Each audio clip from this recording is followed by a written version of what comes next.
It certainly is. We kick off the program this morning with Mike McCormick, the president of Mississippi Farm Bureau. Morning, Mike. Thanks for coming on today, and good to see you again. Well, thank you for having me. So the parking lot already filling up. Lots of folks here in this fantastic facility, the Mississippi Trade Mart. We're here because the Dixie National is getting underway, and it is our annual Mississippi Farm Bureau and AgUP Sale of Champions going on as well. So tell us about that, Mike.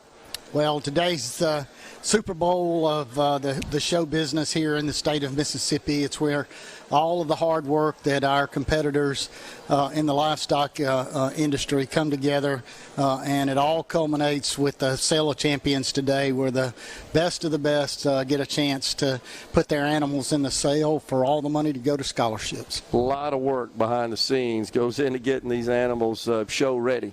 Yes, sir. It's been a long journey for these kids, and a lot of them have done this multiple years, and are very fortunate to be standing when they are today. But for this year on these animals, I can tell you they got up early in the morning. When they got home from school, they didn't go play around with the other kids. They went to the show barns to tend to their livestock. And, you know, we're hearing a lot in the legislature and around the state about workforce development. I can't think of anything that's a better workforce development for skills than what these kids do every day to get prepared for something like this, the Junior National Show of Champions. Mike, most of these youngsters that are involved in this competition and just have taken this up as something they're very interested in, and I guess to some extent a hobby, but it's really a more like work at the end of the day. Is this something that's kind of passed down from their parents, their grandparents, it's in their family, or are we starting to see some new youngsters take an interest in this? You know, I think certainly a lot of the kids here's parents grew up in this in the show world and have a lot of background in that. But it's really encouraging to talk to some who have just started themselves. A lot of help with Mississippi State Extension, 4-H, FFA groups that get together and teach them the skills that they need to be competitive with this. So I'd say it's a little bit of both. Okay. But I think once they get here, it's certainly going to be in their blood, and they'll be back with their kids in the future doing the same thing. But the main thing is it's important we continue to propagate, certainly in this industry. First of all, it's critical to society's thriving. That's number one. We got to eat, and we got to have all the other things that the benefits of agriculture in general. But specifically here in the state, it usually stands out as the largest industry, if not the largest employer overall as an industry segment in the state. Well, it is, and I'm glad you mentioned that, because I'm hearing more and more about moving away from that and attracting industry, and how we're going to be a new state, and that's all great. I love the battery plants. I love the plants that have been announced here recently around Jackson. But Mississippi is an agricultural state for a reason. Yeah. We've got a very diverse soil types. We've got the climate for it. So 100 years ago, our number one industry was agriculture, and I'll tell you 100 years from now it'll be the same thing. It'll just be different. The amount of money that we invest on the farms now is incredible, and the machinery that we have to accomplish the goals of not being able to find a labor force to work for us. They can do more autonomous driving vehicles and all the smart machinery we got to be able to compete on a worldwide scale.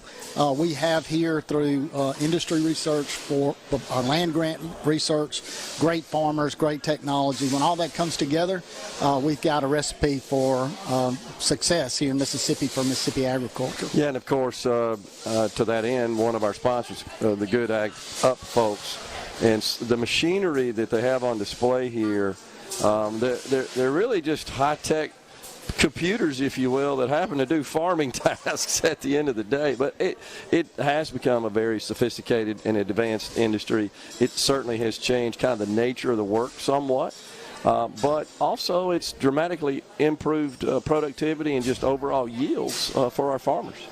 I was with some of the John Deere brass from one of their corporate offices, and they told me they now have more IT engineers than they do mechanical engineers. Yeah. All of what we buy in our equipment now, a lot of it, the purchase price goes to the technology that's in that tractor, in that harvester, whatever we're buying. So it's the way we in Mississippi and out throughout the United States compete on a global basis. We can just do things more efficiently and better than they can in the rest of the world. Yeah, see, it's amazing just to go inside the cabs of one of those big tractors, those big pieces of machinery, and you look like you're in the cockpit of a modern commercial aircraft more than you do in a traditional tractor. I grew up in the 1970s farming with open-top tractors, and they would work all day long, and we were proud of those. And today these machines are a lot nicer. You don't go home quite as tired at the end of the day, but they come with a big price tag, too. So sure. We've got to keep pushing yields on the crops that we have here to be able to afford them. The legislature, of course, in session. I've seen a number of the members of the chambers walking around in the vestibule here. Anything in particular that your organization is seeking out of our state leaders? Well, there'll be a number of bills that pass through the ag committees this year, and we'll have our eye on all of those.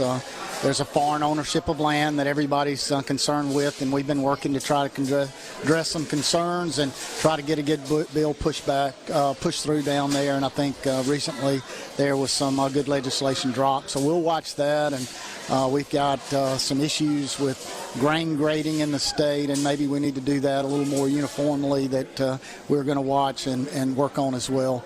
There'll be a lot of things that pop up between now and the end of session, a lot of things that we may not be in favor of that we try to convince that it needs to be changed, or maybe another year would be best for it. So just like every year, I think there's a tremendous amount of bills that will be dropped, and right now it's just trying to sit back and watch and see which one of them really have a chance to move. What about the overall economic health of the industry, Mike? How's that doing right now? Well, I think the overall income level for farmers are going to be down quite a bit nationally, and I would guess they would probably do the same thing here. Just like anything, you kind of have to diversify, so one crop will be up and another one will be down. The livestock prices are good this year, but with the farmers the ranchers that have those certainly need some good years because it's been pretty bad for a pretty long period of time. We had a really severe drought last year in South Mississippi, which really impacted all the growers south of I-20. So we'll be going next week to Washington, D.C. with the delegation to talk to the appropriators about possibly a disaster bill that might help some of our South Mississippi growers. It would help tremendously as some of those that are going to have some pretty deep holes to dig out of if we don't get them some help. But overall in the state of Mississippi, just depends. We're a long state. If you get in the northeast, they probably had the best crop they ever had last year. Delta was good to average to good, and then South Mississippi was probably a disaster. So hopefully we can get that weather all over the state of Mississippi this year and get some hay produced for our livestock growers and have some good crops down in South Mississippi so they can rebound. Any sort of macroeconomic headwinds, supply chain constraints, which were sort of top of mind the last couple of years, is that sort of leveling out now, you feel? I've talked to some of the suppliers, and I think so. I think there may be still a little bit of a shortage of different things. But for the most part, I think we're back on track of being able to get the inputs that we need to make a crop this year.